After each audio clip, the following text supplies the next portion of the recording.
Tema firman Tuhan di hari ini, jangan menghalalkan apa yang haram.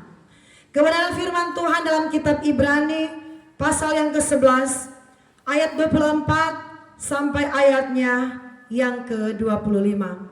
Karena iman, maka Musa setelah dewasa menolak disebut anak putri Firaun, karena ia lebih suka menderita sengsara dengan umat Allah daripada untuk sementara menikmati kesenangan dari dosa. Saudaraku, Musa adalah seorang pemimpin besar. Saya percaya kita sudah tahu kisah dari Musa. Musa dibesarkan oleh seorang putri, yaitu putri dari tanah Mesir, putri Firaun. Tapi Musa dikatakan dalam kitab Ibrani, dia ketika dia dewasa dia menolak. Dia menolak disebut anak dari putri Firaun. Dia kenal siapa dirinya yang sesungguhnya. Dia kenal jati diri dari pribadinya yang sesungguhnya. Bahkan saudaraku, ayat yang ke-25 ini ayat yang luar biasa. Tidak banyak orang Kristen yang mau hidupnya menderita. Amin. Banyak orang Kristen yang tidak mau mengalami penderitaan. Maunya saudaraku yang senang-senang. Orang Kristen sifatnya banyak yang seperti itu. Maunya yang enak-enak, maunya yang happy-happy, maunya yang di zona nyaman. Saudara, tetapi Musa ayat 25 jelas mengatakan, karena ia lebih suka menderita sengsara dengan umat Allah daripada untuk sementara menikmati kesenangan dari dosa. Banyak orang ingin menikmati kesenangan, walaupun dia harus menghalalkan segala cara.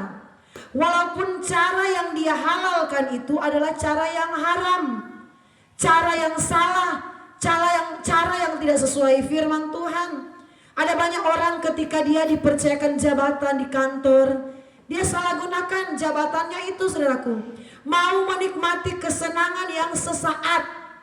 Ketika dapat tugas sebagai bendahara, dia salah pergunakan. Banyak yang menjadi korupsi, banyak yang mencuri uang negara.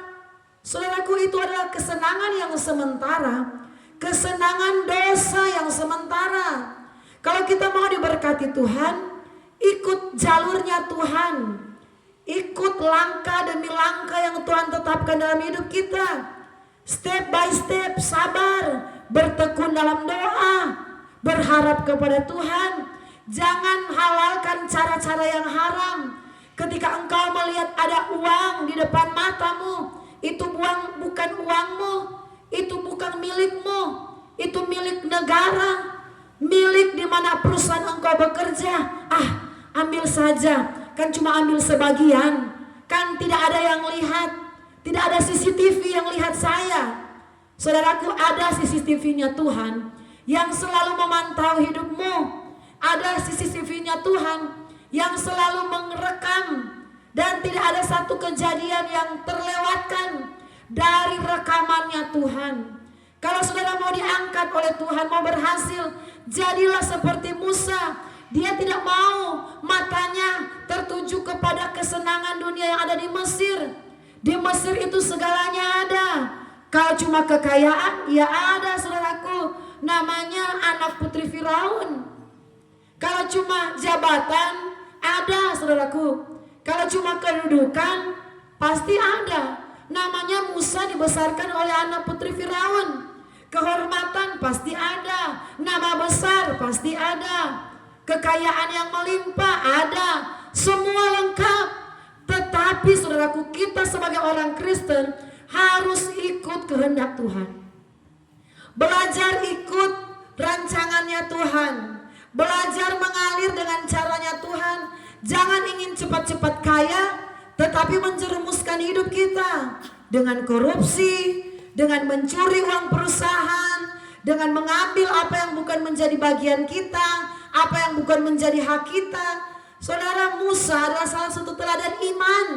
Bahkan di dalam kitab Ibrani pun nama Musa masih dicatat.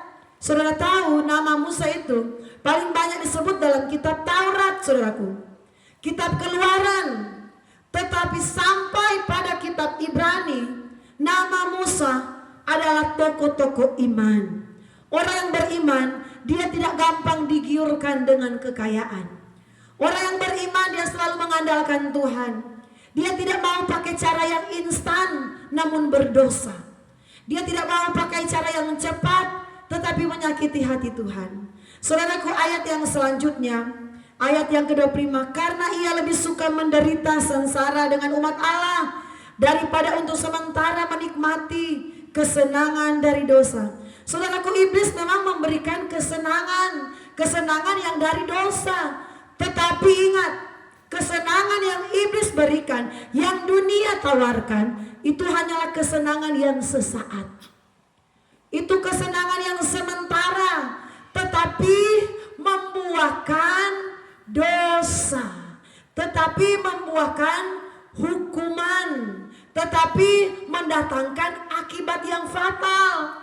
Jangan mau senang-senang, jangan mau ambil jalan yang instan, jalan yang cepat. Apa yang bukan menjadi bagianmu jangan. Berani menolak dosa, dosa kita harus tolak. Dosa kita harus lawan, jangan saudaraku. Jagailah dirimu, kuasailah dirimu, kuasailah hatimu, dekat dengan Tuhan, berserah kepada Tuhan supaya engkau tidak berjalan di jalan yang salah. Ayat yang ke-26, ia menganggap penghinaan karena Kristus sebagai kekayaan yang lebih besar daripada semua harta Mesir.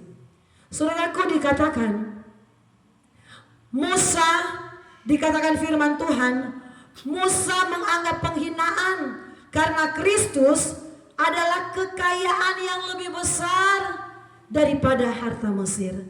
Saudaraku, Yesus itu adalah kekayaan dalam hidup kita. Amen. Kalau Yesus ada dalam kehidupan kita, segala-galanya dapat teratasi. Yesus adalah kekayaan yang terbesar dalam hidupmu. Yesus yang sudah rela mengorbankan dirinya. Dia sudah mati untuk dosa-dosamu. Dia sudah menebus segala pelanggaranmu. Yesus adalah harta yang terindah dalam hidup kita. Jangan kita melakukan dosa. Kalau itu haram, katakan haram. Kalau itu benar, katakan benar. Yesus adalah harta yang terindah, melebihi harta dunia ini.